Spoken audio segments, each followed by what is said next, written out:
അവനവന്റെ സംസ്കാരത്തെയും അവനവന്റെ സമൂഹത്തെയും അവനവന്റെ മാതൃഭൂമിയെയും കർമ്മഭൂമിയെയും അവനവൻ ഉയർത്തുക. സിമ്പിളാണ്. Elevate yourself, develop yourself, progress yourself, march forward by yourself. Others may be appreciating you, others may be motivating you, others may be encouraging you. അതൊക്കെ അവിടെ ഇരിക്കട്ടെ. എൻ്റെ മുമ്പിലുള്ളവരോട് എനിക്ക് പറയാനുള്ളത്, 13 കുട്ടികളുള്ള ഒരു മുക്കുവ കുടുംബത്തില് രാമേശ്വരത്ത് ജനിച്ച ഒരു വ്യക്തിക്ക് ഇന്ത്യൻ പ്രസിഡന്റും ലോകം അറിയപ്പെടുന്ന ശാസ്ത്രജ്ഞനുമായി മാറാൻ സാധിക്കുമെങ്കിൽ, ഒരു ചായ വിറ്റുകൊണ്ട് നടന്ന വ്യക്തിക്ക് ഇന്ത്യൻ പ്രധാനമന്ത്രിയാകാൻ സാധിക്കുമെങ്കിൽ, കെനിയയിലെ പാചകക്കാരന്റെ മകന്റെ മകന് അമേരിക്കൻ പ്രസിഡന്റ് ആകാൻ സാധിക്കുമെങ്കിൽ, 9 കുട്ടികളുള്ള വീട്ടിൽ ജനിച്ച ഒരു യുക്തിവാദിയായ നരേന്ദ്രന് വിവേകാനന്ദനാകാൻ സാധിക്കുമെങ്കിൽ, എനിക്കും നിങ്ങൾക്കും നമ്മളെ ഉയർത്താൻ സാധിക്കും, നമുക്ക് വളരാൻ സാധിക്കും, ഉയരാൻ സാധിക്കും. അതുകൊണ്ട് അവനവനെ ഉയർത്തേണ്ടത് മറ്റുള്ളവരല്ല. ചിലപ്പോ ഞാൻ പറയാറുണ്ട്, ഒരു ഭാര്യയും ഭർത്താവും വീട്ടിനകത്ത് എപ്പോഴും വഴക്കാം.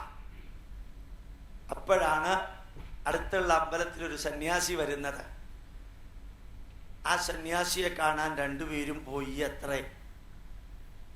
ആ സന്യാസിയോട് ചോദിച്ചു, ഞങ്ങൾ ഇന്നും വഴക്കാ, ഒരു തരത്തിലും യോജിക്കണില്ല, ഞങ്ങളെ ഒന്ന് യോജിപ്പിക്കാൻ ഏതെങ്കിലും മന്ത്രം പറഞ്ഞു തരാൻ സാധിക്കോ? സന്യാസി കയ്യൊക്കെ ഉയർത്തി ശാന്തനായിട്ട് പറഞ്ഞു, അത്രേ, നിങ്ങൾ രണ്ടുപേരും വഴക്കിടാതെ നല്ല രീതിയിൽ യോജിച്ച് സന്തോഷത്തോടു കൂടി ജീവിക്കാൻ വേണ്ടി ഒരു മന്ത്രം പറഞ്ഞു തരാൻ എനിക്കറിയാമായിരുന്നെങ്കിൽ ഞാൻ സന്യാസം സ്വീകരിക്കേണ്ടതല്ല.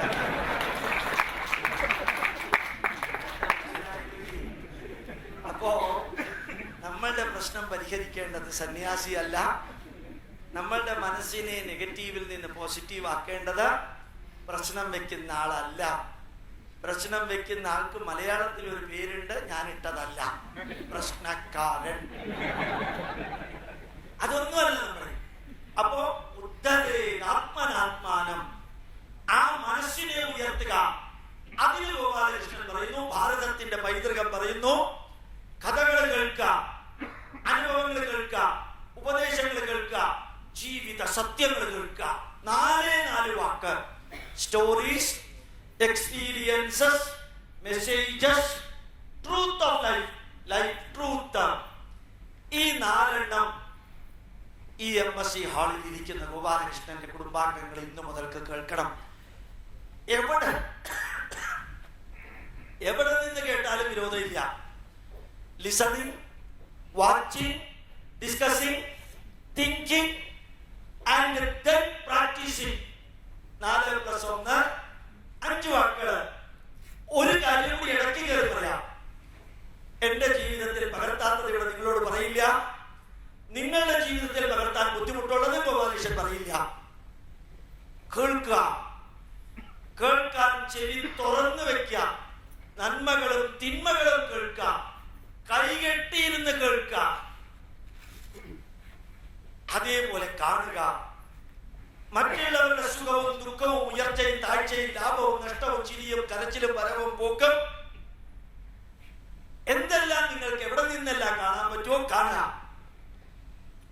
അതിന് പരസ്പരവും ചന്ദനമഴയും കറുത്ത മുത്തും മാത്രം ആശ്രയിക്കല്ലേ. വേറെ ഏതെങ്കിലും നല്ലതുണ്ടെങ്കിൽ അത് കാണാം. അപ്പൊ listening, making others listening, watching, making others watching, discussing, making others discussing, thinking and making others thinking, practising and making others practising. മലയാളികൾ അനിസ്ഥിതിക്ക് ഇംഗ്ലീഷ് മനസ്സിലാവുന്ന ഉറപ്പാ. കേൾക്കുക, കേൾപ്പിക്കുക, കാണുക, കാണിപ്പിക്കുക, ചർച്ച ചെയ്യുക, ചർച്ച ചെയ്യിപ്പിക്കുക, ചിന്തിക്കുക, ചിന്തിപ്പിക്കുക. കാർ ഡ്രൈവ് ചെയ്യുമ്പോ വേണ്ട, കാർ ഡ്രൈവ് ചെയ്യുമ്പോ ചിന്തിക്കാൻ പാടില്ല. ഗോപാലകൃഷ്ണൻ പറഞ്ഞത് ഡ്രൈവ് ചെയ്യുമ്പോ ചിന്തിച്ചാലുള്ള അവസ്ഥ അറിയാലോ, 500 ദിർഹത്തിന് താഴെ ഫൈനില്ല. തിരിച്ചു വിഷയത്തിലേക്ക്, കഥകൾ കേൾക്കാം. ഞാൻ വിഷയത്തിൽ നിന്ന് മാറിയിട്ടില്ല.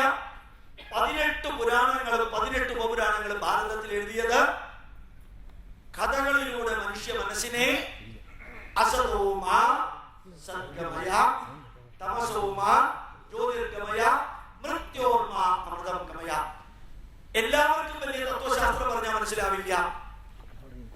അതുകൊണ്ട് സാധാരണക്കാരായ നമുക്ക് ശരിക്കും ചെറിയ കഥകളിലൂടെ കാര്യങ്ങൾ പറഞ്ഞാൽ മനസ്സിലാവും.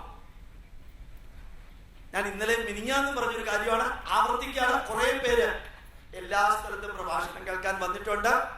അവർക്ക് ഇതൊരു ആവർത്തന വിരുദ്ധതയാണെങ്കിലും കേരളത്തിൽ മാത്രം ഒരു പ്രത്യേകതയുണ്ട്.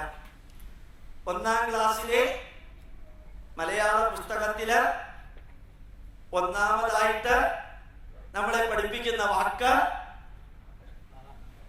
തറ. അത് നമ്മുടെ അവസ്ഥ. 2ാമത്തെ വാക്ക് പറ. തറയാണെന്ന് പറ. അത് മറന്നു പോകാതിരിക്കാൻ. അപ്പൊ എന്ത് കറക്റ്റ് ആയിട്ടാണ് പരശുരാമൻ കോടാലി എറിഞ്ഞത് ആ നാട് ഉണ്ടാക്കാൻ? അന്നും കയ്യിലിരിപ്പ് ശരിയല്ല, ഇന്നും കയ്യിലിരിപ്പ് ശരി. അത് ഞാൻ തമാശയിൽ പറഞ്ഞതാട്ടോ. അത് ഇന്ന് അസാധാരണമായിട്ട് കേരളം മാറിയിട്ടുണ്ട്. അല്ലെങ്കിൽ ശ്രീകൃഷ്ണ ജന്മാഷ്ടമിയൊക്കെ CPM-കാർ ആഘോഷിക്കുമോ?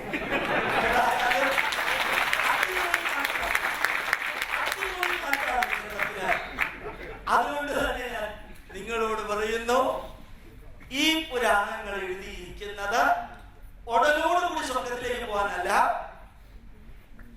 ശരിക്കും മഹാകവി ഉള്ളൂര് പറഞ്ഞ വരികള് നല്ലതാ. നമിക്കുലുയരാം, നടുവിൽ തിന്നാം, നൽകുവിൽ നേടിയിടാം, നമുക്ക് നാമേ പണിവത് നാഗം, നരകവും അതുപോലെ. നമ്മുടെ സ്വർഗവും നരകവും ആകാശത്തിന് മുകളിലിരിക്കുന്ന ദൈവമല്ല നമുക്ക് തരുന്നത്. അത് തരുന്നത് for every action there is an equal and opposite reaction. താൻ നിരന്തരം ചെയ്യുന്ന കർമ്മങ്ങൾ താൻ അനുഭവിച്ചിടുന്നേ വരും. നല്ലൊരു വലിയ ഒരു സയന്റിസ്റ്റ് പറഞ്ഞത് അല്ലാതെ. രത്നാകരൻ എന്നാളെ കേട്ടിട്ടുണ്ടോ? ഞാൻ കഴിഞ്ഞ ലെക്ചറിൽ രത്നാകരൻ എന്ന് പറഞ്ഞപ്പോഴത്തേക്ക് ഒരു സ്ത്രീ പറയുണ്ടായിരുന്നു, മുല്ലക്കര രത്നാകരൻ അല്ലേ. പിന്നീട് വാൽമീകിയായി മാറിയ രത്നാകരൻ. അദ്ദേഹത്തിന്റെ ഭാര്യ കാട്ടാള സ്ത്രീയാ, സയന്റിസ്റ്റ് ഒന്നും ആയിരുന്നില്ല. അവര് സർ ഐസക് ന്യൂട്ടൺ പറഞ്ഞതിനേക്കാൾ കൂടുതൽ പറഞ്ഞു. ഐസക് ന്യൂട്ടൺ പറഞ്ഞത് for every action there is an equal and opposite reaction എന്നാണ്. ഇവര് പറഞ്ഞത് for every action there is an equal and opposite reaction to be experienced by the actor. അവരതാ പറഞ്ഞത്. താൻ നിരന്തരം ചെയ്യുന്ന കർമ്മങ്ങൾ മറ്റൊരുവൻ അനുഭവിച്ചിടുകയെന്നേ വരൂ എന്നുള്ളത് ബന്ധിനും ഹർത്താലിനും മാത്രം ബാധകം. ബാക്കി എല്ലാത്തിനും താൻ അനുഭവിച്ചിടുകയെന്നേ വരൂ. ഓർമ്മിക്ക, നമ്മുടെ പൂർവികര് അതിഗംഭീരമായിട്ട് കഥകൾ പറഞ്ഞു. ആ കഥകള് നീട്ടി വലിച്ചു പഠിച്ചില്ലെങ്കിലും ജസ്റ്റ് അതിന്റെ ഗുണദോഷങ്ങൾ ഒന്നറിഞ്ഞ് listening the stories, watching the stories. ഞാൻ ഇന്നലെ കൊടുത്ത എല്ലാ പ്രഭാഷണങ്ങളിലും പറയാറുണ്ട്. ഇനി ലോകത്തിൽ അവസാന ശ്വാസം വരെ കൊടുക്കുന്ന പ്രഭാഷണങ്ങളിലും പറയും, സിനിമ കാണണം. നല്ല സിനിമയും ചീത്ത സിനിമയും കാണണം. അതിൽ നിന്ന് എടുക്കാനുള്ളത് എടുക്കണം. ഒരു ജീവിതം മുഴുവനും 2.25 മണിക്കൂർ കൊണ്ട് നമ്മുടെ മുമ്പില് അവതരിപ്പിക്കുന്നതാണ് ഒരു സിനിമ. നിങ്ങൾക്കറിയാവുന്ന എപ്പോഴും പറയുന്ന ഒരു എക്സാമ്പിള് ഒന്ന് ആലോചിച്ച് നോക്കാം. വിയറ്റ്നാം കോളനി സിനിമയില് മോഹൻലാലിനെ അയച്ച് അധാർമിക കർമ്മം ചെയ്യാൻ പറഞ്ഞിട്ട് അതങ്ങേര് ചെയ്യാതെ ആ ചേരി പ്രദേശത്തുള്ളവരുടെ കൂട്ടത്തിൽ നിന്ന് അവർക്ക് വേണ്ടി പ്രവർത്തിക്കുന്നവരായി മാറി. സാധിക്കില്ലേ നമുക്ക്? അതൊരു കഥയല്ലേ? മോഹൻലാലിന്റെ ജീവിതമല്ലാതെ ദേവാസുരം കണ്ടു കഴിഞ്ഞ് ഇറങ്ങേണ്ട സിനിമ ഏതാണെന്ന് സ്കൂൾ കുട്ടികളോട് ചോദിച്ചാല് ഇവിടെ നിങ്ങൾ പറയുമോന്ന് എനിക്ക് അറിഞ്ഞൂടാ. സ്കൂൾ കുട്ടികൾ ഉറപ്പിച്ചു പറയും രാവണപ്രഭുവാണെന്ന്. എന്തേ കാരണം? അടിച്ചു പൊളിച്ച് തകർത്ത് നശിപ്പിച്ച് നിങ്ങൾ ആരെങ്കിലും ജീവിച്ചാൽ, നിങ്ങൾക്ക് അതേപോലെ മകനുണ്ടായാൽ അത് രാവണപ്രഭു. എന്ത് സിമ്പിളാ! നിങ്ങളത് ജീവിതത്തിൽ അനുഭവിച്ചിട്ട് ഗുണവും ദോഷവും അറിയണമെങ്കിൽ 35 + 35 70 വർഷം കാത്തിരിക്കണം. ഈ 2 സിനിമ ഒരുമിച്ച് കണ്ടാൽ 2.25 മണിക്കൂർ + 2.25 മണിക്കൂർ, അവിടെ നിന്ന് ഇറങ്ങിയിട്ട് ഒരു ചായ കുടിച്ച് അങ്ങോട്ട് കയറാൻ അരമണിക്കൂർ, പരമാവധി 5.5 മണിക്കൂർ കൊണ്ട് 2 ജന്മം മൊത്തം കണ്ട് വീട്ടിലേക്ക് വന്നത് വേണ്ടത് എന്താ വേണ്ടാത്തത് എന്തെന്ന് അറിയാൻ സാധിക്കും. സാധിക്കണം, കേൾക്കണം. അതാണ് നമ്മുടെ പൂർവികർ പറഞ്ഞ ഇന്റഗ്രേറ്റഡ് മാനേജ്മെന്റ്. ഭദ്രം കർണേഭി ശൃണുയാമദേവ. അല്ലയോ ഈശ്വര, ജീവിതത്തെ മംഗളകരമാക്കുന്നത് കേൾക്കാൻ ഞങ്ങളുടെ ചെവികൾക്ക് ധന്യമായ അവസരം നൽകണമേ. അതിനകത്തില്ലേ എല്ലാം. കേൾക്കാനുള്ള മനസ്സുണ്ടെങ്കിൽ തീർച്ചയായും അതിൽ നിന്ന് ഉൾക്കൊള്ളാൻ സാധിക്കും. ഭദ്രം പശ്യേമ അക്ഷമരീയചത്രാഹ. ഞങ്ങളുടെ കണ്ണുകൾ കൊണ്ട് ഞങ്ങളുടെ ജീവിതത്തെ ധന്യമാക്കുന്നത് കാണാൻ അവസരം നൽകണമേ ജഗദീശ്വര. എന്ത് സിമ്പിൾ കാര്യമാണ്! എത്ര സിമ്പിളാണ് ആ പ്രാർത്ഥന. ഈ കഥകള് മനുഷ്യ മനസ്സിനെ നന്മയിലേക്ക് കൊണ്ടുപോകും. തുറന്ന മനസ്സുള്ളവരാവുക. ഞാൻ അഭ്യർത്ഥിച്ചതല്ല, ജസ്റ്റ് പറഞ്ഞു എന്നേ ഉള്ളൂ. സ്വീകരിക്കണമെങ്കിൽ സ്വീകരിക്കുക, അതല്ലെങ്കിൽ യുദ്ധം മാറി. ഈ മനസ്സിനകത്തെ ഭാരം ഒന്ന് ഇറക്കി വെച്ചാൽ എത്രയാ രസറിയോ? കേരളത്തില് 48% ആണ് rate of increase of heart attack. ന്യൂയോർക്കിനേക്കാൾ കൂടുതൽ rate of increase of cancer. മിനിഞ്ഞാന്നത്തെ പത്രത്തിൽ വായിച്ചു 60%. ഞാൻ ഇത്രയും കാലം പറഞ്ഞുകൊണ്ടിരുന്നത് 28%. Rate of increase of psychosomatic diseases, മാനസിക സംഘർഷത്താൽ ഉണ്ടാകുന്ന ശാരീരിക രോഗങ്ങള് 150 കേരളത്തിലുണ്ട്. അത് കുറയ്ക്കാൻ 623 ദിവസം കൊണ്ട് ബയോകെമിസ്ട്രിയിൽ PhD എടുക്കാൻ ഭാഗ്യം കിട്ടിയ ഒരു ഭാരതീയൻ എന്നുള്ള നിലയിൽ പറയുന്നു, നന്മ നിറഞ്ഞതും തിന്മ നിറഞ്ഞതും കേൾക്കുക, നന്മ നിറഞ്ഞതും തിന്മ നിറഞ്ഞതും കാണുക, നന്മ നിറഞ്ഞതും തിന്മ നിറഞ്ഞതും ചർച്ച ചെയ്യുക, അതിൽ നിന്ന് നന്മ നിറഞ്ഞത് എടുത്ത് ജീവിതത്തിൽ പകർത്തി ജീവിതം ധന്യമാക്കാം. ചെറിയ കഥകള്, വലിയ കഥകള്, നല്ല രസമാണ്. അതിനുശേഷം അനുഭവങ്ങള് ഞാൻ എല്ലാവരോടും പറയുന്നു. ഫാർ പാസ്റ്റിലുള്ളവരുടെ അനുഭവം, നിയർ പാസ്റ്റിലുള്ളവരുടെ അനുഭവം, പ്രസന്റിലുള്ളവരുടെ അനുഭവം, വളരെ പണ്ടത്തെ കാലത്ത് ജീവിച്ചിരുന്നവരുടെ അനുഭവം, ത്രേതായുഗത്തിലെ രാമന്റെയും രാമന്റെ കൂട്ടത്തിലുള്ള 20 വ്യക്തികളുടെയും ബയോഗ്രഫിയാണ് രാമായണം. രാമായണം ഒരു ആത്മീയ ഗ്രന്ഥത്തെക്കാൾ ഉപരി മാനേജ്മെന്റ് ഗ്രന്ഥമാണ്. 24,000 ശ്ലോകത്തിലൂടെ ഗായത്രി മന്ത്രത്തിലെ 24 അക്ഷരങ്ങളെ മുകളിൽ നിന്ന് ചുവട്ടിലേക്ക് എഴുതിയാൽ ഒന്നാമത്തെ ശ്ലോകം ഗായത്രിയിലെ ഒന്നാമത്തെ അക്ഷരം, 1000ാമത്തെ ശ്ലോകം ഗായത്രിയിലെ 2ാമത്തെ അക്ഷരം, 3000ാമത്തെ ശ്ലോകം ഗായത്രിയിലെ 3ാമത്തെ അക്ഷരം, 24,000ാമത്തെ ശ്ലോകം ഗായത്രിയിലെ 24ാമത്തെ അക്ഷരം. അങ്ങനെയാ വാൽമീകി എഴുതിയത്. കാട്ടാളനായിരുന്ന വാൽമീകി മഹർഷിയായി മാറിയ അനുഭവമുണ്ട്. അദ്ദേഹത്തിന്റെ തന്നെ തമസാ നദീതീരത്തേക്ക് കുളിക്കാൻ പോകുമ്പോൾ 2 പക്ഷികളിൽ ഒരെണ്ണം അമ്പേറ്റ് വീഴുന്ന കാഴ്ച കണ്ട് ശോകത്തെ ശ്ലോകമാക്കി മാറ്റിയ മാനേജ്മെന്റ്, ശോകം ദുഃഖത്തെ ശ്ലോകമാക്കി മാറ്റിയ മാനേജ്മെന്റ്. ഗോപാലകൃഷ്ണൻ നിങ്ങളോടും പറയുന്നു, ഭാരതത്തിലെ ഗ്രന്ഥങ്ങളെല്ലാം നെഗറ്റീവിനെ പോസിറ്റീവ് ആക്കിയ ഗ്രന്ഥങ്ങളാണ്. നിങ്ങൾക്കറിയാമത്, കുരുക്ഷേത്ര ഭൂമിയിൽ അർജുനൻ തളർന്നു വീണില്ലായിരുന്നെങ്കിൽ ഭഗവത്ഗീത ഉണ്ടാകുമായിരുന്നില്ല. വേടൻ പക്ഷിയെ അമ്പെയ്ത് വീഴ്ത്തിയില്ലായിരുന്നു എങ്കിൽ വാൽമീകി രാമായണമില്ല. കൈകേയി ശ്രീരാമനോട് കാട്ടിലേക്ക് പോകണമെന്ന് പറഞ്ഞില്ലായിരുന്നെങ്കിൽ രാമായണം എത്ര പേജ് ഉണ്ടാവും? ശ്രീരാമൻ രാജാവായിട്ട് അവരോധിക്കപ്പെട്ടു. 1 വർഷം കഴിയുമ്പോൾ രാമന്റെ മന്ത്രിസഭയുടെ 1ാം വാർഷികം. 5 വർഷം കഴിയുമ്പോൾ ഈശ്വരാനുഗ്രഹം കൊണ്ട് ഇലക്ഷൻ ഇല്ല. 25 വർഷം കഴിയുമ്പോൾ സിൽവർ ജൂബിലി, 50 വർഷം കഴിയുമ്പോൾ ഗോൾഡൻ ജൂബിലി, 75 വർഷം കഴിയുമ്പോൾ പ്ലാറ്റിനം ജൂബിലി, 85 വയസ്സാവുമ്പോൾ മാതൃഭൂമിയുടെ 8ാമത്തെ പേജിലും മനോരമയുടെ 12ാമത്തെ പേജിലും ശ്രീരാമന്റെ കളർ ചിത്രം കൊടുത്തിട്ട് പറയും, വാർദ്ധക്യ സഹജമായ രോഗം കൊണ്ട് ശ്രീരാമൻ ഇഹലോകവാസം വെടിഞ്ഞു. ഇത്രയും എല്ലാം കൂടി ചേർത്ത് രാമായണം എഴുതിയാൽ എത്ര പേജ് ഉണ്ടാവും? 1 പേജ് അല്ലെങ്കിൽ 10 പേജ്. ഇപ്പൊ എത്ര പേജ് ഉണ്ട്? 910 പേജ്. ഇപ്പൊ കൈകേയി പറഞ്ഞത് നന്നായില്ലേ? ഇത് ഗംഭീരായില്ലേ? അത് മുഴുവനും ജീവിതത്തിൽ പകർത്തല്ലേ? അതിൽ നിന്നുള്ള അനുഭവങ്ങൾ പകർത്താം. അപ്പോ ഫാർ പാസ്റ്റിലുള്ളവരുടെ അനുഭവം നോക്കുക. ഭാഗവത സപ്താഹം എത്ര അമ്പലങ്ങളിലാണ് നടക്കുന്നത്?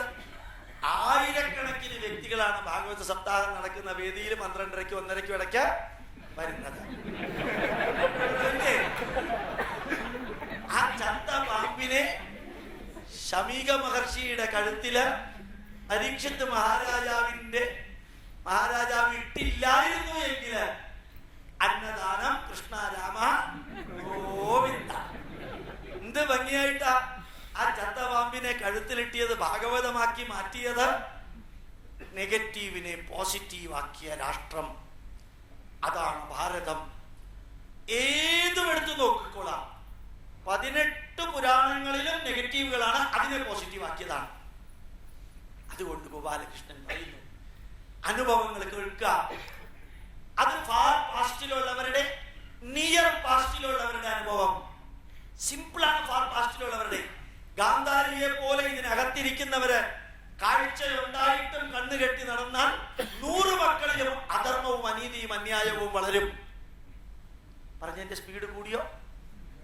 ഗാന്ധാരിയെ പോലെ കാഴ്ചയുണ്ടായിട്ടും കണ്ണുകെട്ടി നടന്നാൽ, പാതിവൃത്യത്തിന്റെയോ മറ്റെന്തിന്റെയും പേരില് കണ്ണുകെട്ടി നടന്നാൽ 100 മക്കളും അധർമ്മത്തിന്റെയും അനീതിയുടെയും അന്യായത്തിന്റെയും ഭക്താക്കളായി മാറും. 100 മക്കളുടെ മരണത്തിന് കാരണം ദുര്യോധനനല്ല, ഗാന്ധാരിയാണ്. അതാണ് മാനേജ്മെന്റ്. അമ്മ മക്കളെ ലാളിക്കുമ്പോഴും മറ്റെല്ലാം ചെയ്യുമ്പോഴും ഓർമ്മിക്കുക, അമ്മ കണ്ണുകെട്ടി നടക്കലാണ് മക്കളുടെ ദുര്യോഗം. എന്റെ മകൻ അങ്ങനെ ആയി പോയി സാറേ. അല്ല, ആ മകൻ പറഞ്ഞിട്ടല്ല അമ്മയും അച്ഛനും ആ മകനെ ഭൂമിയിലേക്ക് കൊണ്ടുവന്നത്. മകനോട് പെർമിഷൻ ചോദിച്ചിട്ടില്ല, മകളോട് പെർമിഷൻ ചോദിച്ചിട്ടില്ല, ഞാൻ നിന്നെ ഭൂമിയിലേക്ക് കൊണ്ടുവരട്ടെ എന്ന്. അവരെ കൊണ്ടുവരുമ്പോ നല്ല ശരീരം കൊടുത്താൽ മാത്രം പോരാ, നല്ല മനസ്സും കൊടുക്കാൻ സാധിക്കുമെങ്കിലേ കൊണ്ടുവരാവൂ. അല്ലെങ്കിൽ വേണ്ടെന്ന് വെക്കണം. അതാണ് ഗാന്ധാരിക്ക് പറ്റിയ തെറ്റ്. ഓർമ്മിക്കുക, സീതാദേവി ലക്ഷ്മണരേഖ ലംഘിച്ചു. അത് ആദ്യത്തെ ജിഹാദ്. രണ്ടാമത്തേത് കമലാസുരയ്യ. മനസ്സിലായില്ലെങ്കിൽ വിട്ട് കളഞ്ഞേക്കാം. ഓർമ്മിക്കുക, നമ്മുടെ മക്കള് ലക്ഷ്മണരേഖ ലംഘിക്കുന്നുണ്ടോ എന്ന് നോക്കേണ്ട ഉത്തരവാദിത്വം നമ്മൾ ഏറ്റെടുത്തില്ലെങ്കിൽ പിന്നീട് ഉണ്ടാകുന്ന സർവനാശത്തിന് കാരണം അനുഭവിക്കേണ്ടി വരും. സിമ്പിളാണ്, ഞാൻ കോംപ്ലിക്കേറ്റഡ് ഒന്നും പറയണില്ല. അതിനകത്തൊന്നും തന്നെ ആത്മീയത കലർത്തേണ്ട കാര്യമില്ല. മാനേജ്മെന്റ് ആണ്. ഒരു ഡയറക്ടർക്ക് ലക്ഷ്മണ രേഖയുണ്ട്, ഒരു സിഇഒക്ക് ലക്ഷ്മണ രേഖയുണ്ട്, ഒരു മാനേജർക്ക് ലക്ഷ്മണ രേഖയുണ്ട്, അച്ഛനുണ്ട്, അമ്മയ്ക്കുണ്ട്, എല്ലാവർക്കും ലക്ഷ്മണ രേഖയുണ്ട്.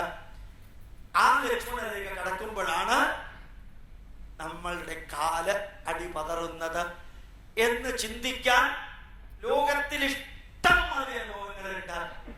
ഒന്ന് ചെവി തുറന്നു വെക്കണം, കണ്ണ് തുറന്നു വെക്കണം, അത്രേ ഉള്ളൂ.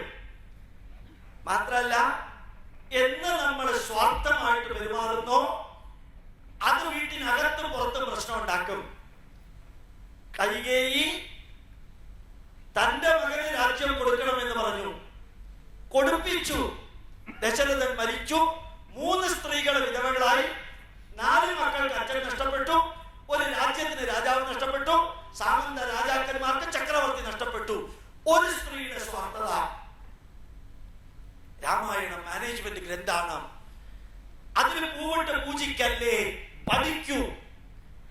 അൾട്രാ മോഡേൺ മാനേജ്മെന്റ് അതിനകത്തുണ്ട്. ഇല്ലാത്ത ഒന്നുണ്ടെന്ന് വരുത്തി തീർക്കൽ അല്ല ഗോപാലകൃഷ്ണന്റെ ഉദ്ദേശം. ഉള്ളതിനെ ചൂണ്ടിക്കാണിക്കൽ മാത്രം. അത് തന്നെയാണ് മഹാഭാരതത്തിലുള്ളത്. അത് തന്നെയാണ് മഹാഭാരതത്തിലുള്ളത്. മൂത്ത ജ്യേഷ്ഠൻ ചൂത് കളിക്കുമ്പോൾ 4 അനുജന്മാരും നോക്കി നിന്നു. പറയാതിരുന്നില്ലേ, ജ്യേഷ്ഠൻ ചൂത് കളിക്കുകയോ കളിക്കാതിരിക്കുകയോ ചെയ്യുക. ജ്യേഷ്ഠൻ ചെയ്ത തെറ്റിന്റെ കൂട്ടത്തിൽ ഞങ്ങൾ നിൽക്കില്ല പറഞ്ഞില്ല. 13 വർഷം എല്ലാവർക്കും കാട്ടിലെ നരകയാതന അനുഭവിക്കേണ്ടി വന്നു. വെറുതെ ചിന്തിക്കാം. അതിന് ധർമ്മപുത്രനും ബാക്കിയുള്ളവരും ഒന്നും ആത്മീയത അല്പം പോലും തൊട്ടു തീണ്ടാത്തവരാണ്. എന്റെയും നിങ്ങളുടെയും ജീവിതത്തിലാണ് നോക്കാം. ശരിക്കും മാനേജ്മെന്റ്. രാവണൻ ചെയ്ത തെറ്റിന്റെ കൂട്ടത്തിൽ കുംഭകർണൻ നിന്നു, 2 പേരും മരിച്ചു. രാവണൻ ചെയ്ത തെറ്റിന്റെ കൂട്ടത്തിൽ വിഭീഷണൻ നിന്നില്ല. വിഭീഷണൻ 48 വർഷം രാജാവായി, രാവണൻ മരിച്ചു. ഇതല്ലേ നമ്മുടെ വീട്ടിലും പുറത്തും നടക്കുന്നത്? ചിന്തിച്ചു നോക്കാം. ഞാൻ എക്സാമ്പിള് മറ്റൊരു ഭൂമി ആയത് കാരണം ഞാൻ പറയുന്നില്ല. ഇതെന്റെ മാതൃഭൂമി അല്ലാത്തത് കൊണ്ട് ഈ ഭൂമിയിൽ ഇരുന്നുകൊണ്ട് എക്സാമ്പിൾ പറയുന്നില്ല. എന്റെ നാട്ടിലാണെങ്കിൽ കത്തി കാളി പറഞ്ഞേനെ എക്സാമ്പിൾ. ഈ രാമായണം എഴുതിയിരിക്കുന്നത് ഉടലോടുകൂടി സ്വർഗത്തിലേക്ക് പോകാനല്ല. Perfect management. മഹാഭാരതത്തിൽ 1,25,000 ശ്ലോകങ്ങളില് 60,000 ശ്ലോകങ്ങൾ കഥകളാണ്. പട്ടിയുടെയും പൂച്ചയുടെയും കീരിയുടെയും മൂങ്ങയുടെയും കാക്കയുടെയും കഥകളാണ്.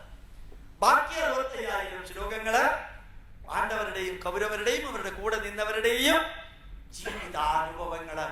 Far past, near past. Doctor APJ Abdul കലാമിന്റെ അനുഭവങ്ങൾ പഠിക്കാം, മഹാത്മാഗാന്ധിയുടെ അനുഭവങ്ങൾ പഠിക്കാം. നിങ്ങളുടെ മുമ്പില് ഇഷ്ടംമാതിരി വ്യക്തികളുണ്ട്.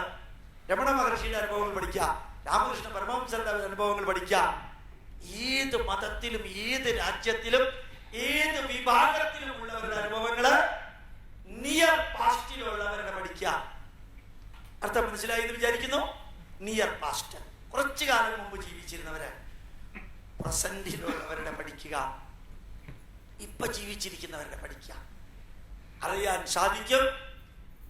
അനുഭവങ്ങള്, പാണ്ഡവരുടെ അനുഭവങ്ങള്, കൗരവരുടെ അനുഭവങ്ങൾ പോലെ ഇന്ന് ജീവിച്ചിരിക്കുന്നവരുടെ അനുഭവങ്ങളിൽ നിന്ന് പാഠം പഠിക്കാൻ നമുക്ക് സാധിച്ചാല് നമ്മുടെ മനസ്സിനെ അസതോമ സദ്ഗമയ തമസോമ ജ്യോതിർഗമയ മൃത്യോർമ അമൃതം ഗമയ. നല്ല ഉപദേശങ്ങള്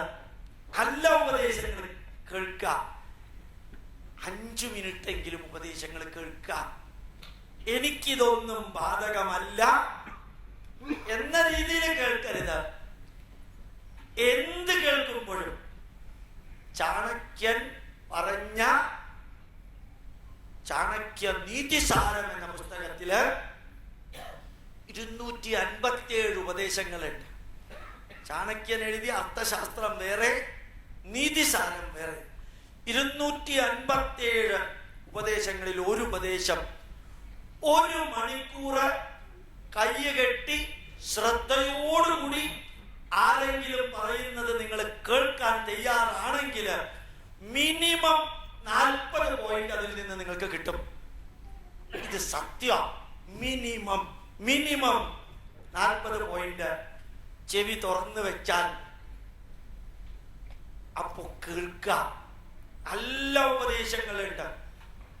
സ്വാമി വിവേകാനന്ദന്റെ ഉപദേശങ്ങളെല്ലാം കേട്ടാൽ നമ്മുടെ രക്തം വരെ എനർജൈസ് ചെയ്യും. തിളക്കിന്ന് ഞാൻ പറയുന്നില്ല, എനർജൈസ് ചെയ്യും. ഞാൻ ഇന്നലെ തമാശയില് പഴഞ്ചൊല്ല് പറയുകയുണ്ടായി. നിങ്ങൾ കുറെ പേര് കേട്ടിട്ടുണ്ടാവും. അടി തെറ്റിയാൽ കേരളീയത്തിന്റെ പ്രസിഡന്റും വീഴും. അറിയാലോ, കുരയ്ക്കുന്ന സെക്രട്ടറി കടിക്കില്ല. കേരളീയത്തിന്റെ അല്ല, അങ്ങോട്ടൊന്നും നോക്കണ്ട. ഏത് സെക്രട്ടറി ആയാലുള്ള കാര്യം പറയാം. അടി തെറ്റിയാൽ സെക്രട്ടറിയും വീഴും, പ്രസിഡന്റും വീഴും. അതുപോലെ തന്നെ കടിക്കുന്ന വൈസ് പ്രസിഡന്റ് ഒരക്കില്ല. മിന്നുന്ന കമ്മിറ്റി അംഗങ്ങളെല്ലാം പൊന്നല്ല. എല്ലാവരെയും സ്റ്റേജിൽ കയറ്റുമ്പോ ശ്രദ്ധിക്കണം. മാത്രല്ല, ചൂടുവെള്ളത്തിൽ വീണ ട്രഷറർ പച്ചവെള്ളം കാണുമ്പോ പേടിക്കും. ഇല്ലസ്ട്രേറ്റഡ് വീക്കിലി പണ്ട് എഴുതിയിട്ടുള്ള ഒരു വരി ഞാൻ പതുക്കെ ഇവരെ എല്ലാവരെയും ഓർമ്മിപ്പിച്ചു. ഇവരാര്? എല്ലാവരും ഓർമ്മിപ്പിച്ചു. എന്താണ്? ഒരു മലയാളി ഏതെങ്കിലും രാജ്യത്തിൽ ചെന്നിറങ്ങിയാൽ അയാൾ പെർഫെക്റ്റ് മനുഷ്യനാണ്. 239 രാജ്യങ്ങളിലും കാണാൻ പറ്റാത്ത അത്രയും പെർഫെക്ഷൻ ആ മലയാളിയിൽ ഉണ്ടാവും. 2 മലയാളി ഒരുമിച്ച് വന്നാൽ മലയാളി അസോസിയേഷൻ ഉണ്ടാവും. 3 പേർ ഒരുമിച്ച് വന്നാൽ അത് 2 സ്പ്ലിറ്റ് ആവും. 4 മലയാളി ഒരുമിച്ച് വന്നാൽ 4 തെങ്ങ് പോലെ ബ്രാഞ്ചസ് ഇല്ലാതെ വളരും. മനസ്സിലായില്ലെങ്കിൽ വിട്ട് കളഞ്ഞേക്കാം. അപ്പൊ ഓർമ്മിക്കുക, ശരിക്കിതൊക്കെ നമ്മുടെ ജീവിതത്തിനുള്ളതാണ്. നല്ല ഉപദേശങ്ങളുണ്ട്. നിങ്ങൾ കേട്ടിട്ടുണ്ടോ എന്ന് എനിക്ക് അറിയില്ല. ലക്ഷ്മണോപദേശം നല്ലതാ. 45 ഉപദേശമാണ്. Ultra modern management. വികാരത്തിന് അടിമപ്പെട്ട് പ്രവർത്തിക്കല്ലേ ലക്ഷ്മണ, വിചാരത്തിന് അടിമപ്പെട്ട് വേണം പ്രവർത്തിക്കാൻ. ഒറ്റ വരിയാണ് ശ്രീരാമൻ ലക്ഷ്മണനോട് പറഞ്ഞപ്പോ ഞാൻ അവിടെ ഉണ്ടായിരുന്നു. ഓർമ്മിക്കുക, സിമ്പിളാണ്. വികാരത്തിന് അടിമപ്പെട്ട് പ്രവർത്തിക്കരുത്, വിചാരത്തിന് അടിമപ്പെട്ടേ പ്രവർത്തിക്കാവൂ. നമുക്ക് പലർക്കും പറ്റുന്ന അബദ്ധം വികാരത്തിന്റെ പുറത്ത് റിയാക്ട് ചെയ്യും. കുറച്ച് കഴിയുമ്പോ എന്ത് ചെയ്യണമെന്ന് അറിയാത്ത അവസ്ഥയുണ്ടാവും. അത് ചെയ്യാത്തത് 3 പേരേ ഉള്ളൂ എന്നാണ് എനിക്ക് തോന്നണത്. ഒന്ന് ശ്രീകൃഷ്ണൻ. അദ്ദേഹം ചിരിച്ചിട്ടുമില്ല, കരഞ്ഞിട്ടുമില്ല. 2 വേദവ്യാസൻ. ചിരിച്ചിട്ടുമില്ല, കരഞ്ഞിട്ടുമില്ല. 3 ഡോക്ടർ മൻമോഹൻ സിംഗ്. ചിരിച്ചിട്ടുമില്ല, കരഞ്ഞിട്ടുമില്ല. എന്ത് ഗംഭീരാണല്ലേ. ഞാൻ ചിലപ്പോ വിചാരിക്കാറുണ്ട്, കൃഷ്ണൻ ഭഗവത്ഗീത അർജുനൻ ഉപദേശിച്ചു കൊടുക്കുന്ന കാലത്ത് ഇദ്ദേഹം ഉണ്ടായിരുന്നെങ്കിൽ പകുതി ഉപദേശിച്ചു കൊടുത്തിട്ട് ബാക്കി ഇദ്ദേഹത്തോട് ഉപദേശിക്കാൻ പറയുമായിരുന്നു. അപ്പൊ യഥാർത്ഥത്തില് നല്ല ഉപദേശങ്ങള് ഭരതോപദേശം എന്നൊരു പുസ്തകം ഞാൻ എഴുതിയിട്ടുണ്ട്. അത് യൂട്യൂബിൽ അപ്ലോഡ് ചെയ്തിട്ടുണ്ട്. കുറെ ഉപദേശങ്ങൾ 200ഓളം കുറച്ച് ഉപദേശം അപ്ലോഡ് ചെയ്തിട്ടുണ്ട്. എന്ത് സയന്റിഫിക് അറിയൂ, എത്ര ലോജിക്കലാണ്. ത്രേതായുഗത്തിൽ എഴുതിയതാ, ഇപ്പൊ ഒന്നും എഴുതിയതല്ല. ആയിരക്കണക്കിന് വർഷങ്ങൾക്ക് മുമ്പ് എഴുതിയ ഉപദേശങ്ങള്. അപ്പൊ കഥകള്, അനുഭവങ്ങള്, ഉപദേശങ്ങള്, ജീവിത സത്യങ്ങള് അതറിയണം. നമ്മുടെ മനസ്സിനെ തിന്മയിൽ നിന്ന് നന്മയിലേക്ക് കൊണ്ടുപോകാൻ നമ്മളെ കുറിച്ച് നമ്മൾ അറിയണം. നമ്മൾ ഈ ലോകത്തിൽ പെർമനന്റ് അല്ല. ഡേറ്റ് ഓഫ് ബർത്ത് ഉണ്ടെങ്കിൽ ഡേറ്റ് ഓഫ് ഡെത്ത് ഉണ്ട്. ഭഗവത്ഗീതയിൽ ഒരു വരിയുണ്ട്, വാസാംശി ജീർണാനി യഥാ വിഹായ നവാനി ഗൃഹാണി നരോപരാണി തഥാ ശരീരാണി വിഹായ ജീർണാനി അന്യാനി സംയാനി നവാനി ബാല്യകാലം, കൗമാരം, യൗവനം, മധ്യവയസ്സ്, വാർദ്ധക്യം, ജരാനര. ഇതൊരു പ്രക്രിയയാണ്, ഇതൊരു പ്രോസസ്സാണ്. അന്ത്യത്തില് ഈ ജീവാത്മാവ് ശരീരത്തെ ഉപേക്ഷിച്ച് വേറൊരു ശരീരത്തെ സ്വീകരിക്കും. അർജുന, ഇത് പ്രകൃതി നിയമമാണ്. അറിയണ്ടേ നമ്മള്? മനസ്സിനെ ഓർമ്മിപ്പിക്കണ്ടേ നമ്മള്? വെട്ടിപ്പിടിച്ചതും കെട്ടിപ്പടുത്തതും പറ്റിച്ചെടുത്തതും തട്ടിപ്പറിച്ചതും തിരിച്ചു പോകുമ്പോ കൊണ്ടുപോവില്ല. എന്തെല്ലാം ഉണ്ടാക്കിയാലും എല്ലാം ഇവിടെ ഇട്ടേച്ചാ പോകുന്നത്. കരഞ്ഞുകൊണ്ട് ഭൂമിയിലേക്ക് വരുന്നു, കരയിപ്പിച്ചുകൊണ്ട് ഭൂമിയിൽ നിന്ന് പോകുന്നു. നല്ല മനുഷ്യരാണെങ്കിലുള്ള കാര്യ പറഞ്ഞത്. അങ്ങനെയുള്ള ജീവിതം കാവ്യ പുസ്തകമല്ലോ ജീവിതം. ജയചന്ദ്രൻ പാടിയതാ. അനഘ ഗ്രന്ഥം ഇതാരോ തന്നു, മർത്യന്റെ മുന്നിൽ തുറന്നു വെച്ചു, ജീവന്റെ വിളക്കും കൊളുത്തി വെച്ചു, ആവോളം വായിച്ചു മതിമറക്കാൻ. ഈ പാട്ടും 8 വരികൾ പഠിക്കണം.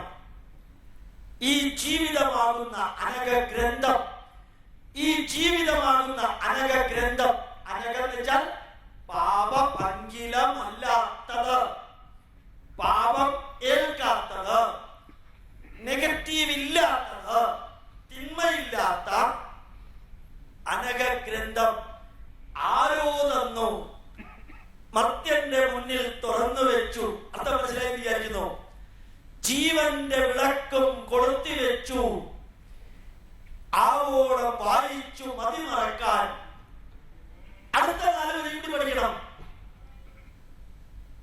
ആസ്വദിച്ചിടണം ഓരോ വരിയും, ആനന്ദ സന്ദേശ രസമധുരം.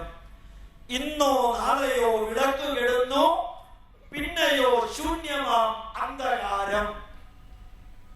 അറിയണം നമ്മള്. ഞാൻ നേരത്തെ പറഞ്ഞിരുന്നു, last century this day we were not here, next century this day also we will not be here. കഴിഞ്ഞ നൂറ്റാണ്ടിൽ ഈ ദിവസം നമ്മൾ ആരും ഇവിടെ ഉണ്ടായിരുന്നില്ല, അടുത്ത നൂറ്റാണ്ടിൽ ഈ ദിവസവും നമ്മൾ ആരും ഇവിടെ ഉണ്ടാവില്ല. അതുകൊണ്ട് ജീവിക്കുന്നിടത്തോളം കാലം ചിരിച്ചുകൊണ്ട് ജീവിക്കാം. ഞാൻ ചിരിച്ചുകൊണ്ട് ജീവിച്ച ഒരു സംഭവം ഈ ഹാളിനകത്ത് ഉണ്ടായിട്ടുണ്ട്. പണ്ട് ഇവിടെ ഒരു പ്രഭാഷണത്തിന് വരുമ്പോ 3ാമത്തെ നിരയിലും 3ാമത്തെ ആളായിട്ട് ഞാൻ ഇരുന്നപ്പോ ഇത് സംഘടിപ്പിച്ച ഒരാൾ എന്നെ ചൂണ്ടിക്കൊണ്ട് പറഞ്ഞു, പുറത്ത് സമോസയും വടയും ചായയും വെച്ചിട്ടുണ്ട്, അത് കഴിച്ചിട്ട് വന്നിരുന്നാ മതി. അപ്പം ഞാൻ അങ്ങേരോട് പറഞ്ഞു, അത് പ്രഭാഷണം തുടങ്ങിയിട്ട് കുറച്ച് കഴിഞ്ഞാൽ ഞാൻ പോയി കഴിച്ചോളാന്ന് പറഞ്ഞു. പ്രഭാഷണം തുടങ്ങിയിട്ട് താൻ പോയിട്ട് കഴിക്കേ? നന്നായി. അത് പാർട്ടി വേറെയാ പ്രഭാഷണത്തിന് വരുന്നത്. നിങ്ങൾ വിചാരിച്ച മാതിരിയുള്ള പാർട്ടിയൊന്നുമല്ല. അത്ര കുഴപ്പക്കാരനാ. അത് കേൾക്കുമ്പോ മനസ്സിലാവും. സാരമില്ല, വേണ്ട പറഞ്ഞു.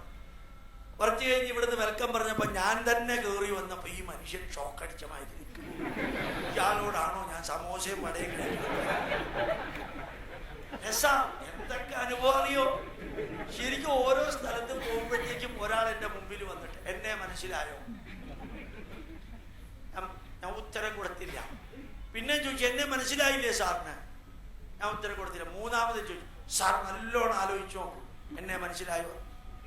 അപ്പൊ 3ാമത്തെ ലെവൽ കഴിഞ്ഞപ്പോ പറഞ്ഞു, അപ്പൊ മനസ്സിലായി. ആരാ? Osama bin Laden. പിന്നെ അദ്ദേഹം ഒന്നും പറഞ്ഞില്ല. അദ്ദേഹം പോയി. ഞാനിത് എന്തിനാ ഇപ്പൊ പറഞ്ഞത്?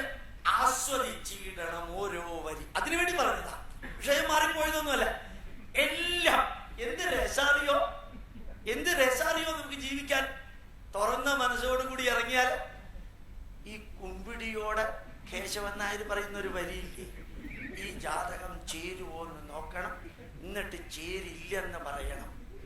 അപ്പൊ പിന്നെ നോക്കാണ്ടിരുന്നാ പോരെ? നോക്കണോ? എന്നിട്ട് തന്റെ ശുക്രൻ രാഹുവിന്റെ ഉള്ളിൽ കൂടെ പോയിട്ട് ചൊവ്വയുടെ പുറത്തു കൂടെ ചെയ്യണം. അതെനിക്ക് പറയാൻ പറ്റില്ല. ഞാൻ ഈ അവസരത്തിന് മതി എനിക്ക് മുട്ടുകാല്. പിന്നെ വായിൽ വരണ്ട ഈ തമാശ എനിക്ക് നിങ്ങൾക്കും ഒക്കെ വരുമോ? ദേശാമണി അമ്മ ചോദിക്കുന്നൊരു ചോദ്യമുണ്ട്, നടക്കുവോ കേശവൻ നായരെ? ഞാൻ പറഞ്ഞില്ലല്ലോ നിങ്ങൾ ചിരിക്കാൻ. എന്തേ ചിരിക്കുന്നു? അവിടെ ഉണ്ട് സിനിമയില്. അപ്പൊ എന്താ കേശവൻ നായർ പറഞ്ഞ്? ദേശാമണി അമ്മക്ക് എത്ര വയസ്സായി? 78. ഇനി ഒരു 5 കൊല്ലം നടക്കും, പിന്നെ 5 കൊല്ലം കിടക്കും, പിന്നെ ആരെങ്കിലും ഉണ്ടെങ്കിൽ എടുക്കും. അഭ്യർത്ഥിക്കുന്നു, ചിരിക്കാൻ പഠിക്കാം, ചിരിപ്പിക്കാൻ പഠിക്കാം. എത്രയാ ഉള്ളത്? ആ മനസ്സിനെ കെട്ടുമുറുക്കിയതൊന്ന് പുറത്തേക്ക് വിടുക. ചുമ്മാ ചിരിക്കാം. മോഹൻലാൽ പറയാറുണ്ട് ചുമ്മാ ചുമ്മാ എന്ന് പറയുന്നത് എന്ത് രസമായിട്ടാ മോഹൻലാൽ പറയാ. ഞാൻ വിചാരിക്കാറുണ്ട് ഈ മമ്മൂട്ടി മോഹൻലാലും ഒക്കെ സിനിമയിൽ ജീവിക്കുകയും പുറത്ത് അഭിനയിക്കുകയാണ് ചെയ്യുന്നത്. വീട്ടിൽ അഭിനയിക്കുകയും സിനിമയിൽ അവർ ജീവിക്കുകയും ചെയ്യും അല്ലേ? ശരിക്കാ രേവതി ആ കോഴിയെ തിന്നിട്ട് അറിയുന്ന സീനൊക്കെ ഇല്ലേ? കിലുക്കം എന്ന സിനിമയിൽ മജിസ്ട്രേറ്റിനെ കുറിച്ച് പുറത്തു കൂടെ ഇന്നസെന്റ് പറയുന്നില്ലേ? എത്ര പേരെ കഴുത്തിൽ തൂക്കിക്കൊല്ല വിരിച്ചവനാണ് തന്നെയൊക്കെ മൂക്കുകൊണ്ട്. ഞാൻ വെറുതെ പറയാം, എക്സാം വിഷയത്തിൽ നിന്നൊന്നും മാറിയിട്ടില്ല. ചിരിക്കാനുണ്ട് ലോകത്തില്, ഇഷ്ടം മാതിരി ഉണ്ട് നമ്മുടെ മുമ്പില്, ഇഷ്ടം മാതിരി ചിരിക്കണം. മനസ്സിനകത്ത് തിങ്ങി നിറഞ്ഞ് ഈ വാശിയും പകയും വിദ്വേഷവും അഹങ്കാരവും അസൂയയും ഒക്കെ വെച്ച് മരിക്കുമ്പോ തീയില് കത്തിക്കുമ്പോ നെഞ്ച് കത്തില്ല. കാരണം ഉണ്ട്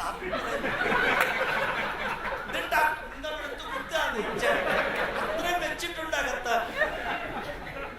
ഇല്ലേ? ആ മനസ്സിനെ മാറ്റിക്കൂടെ?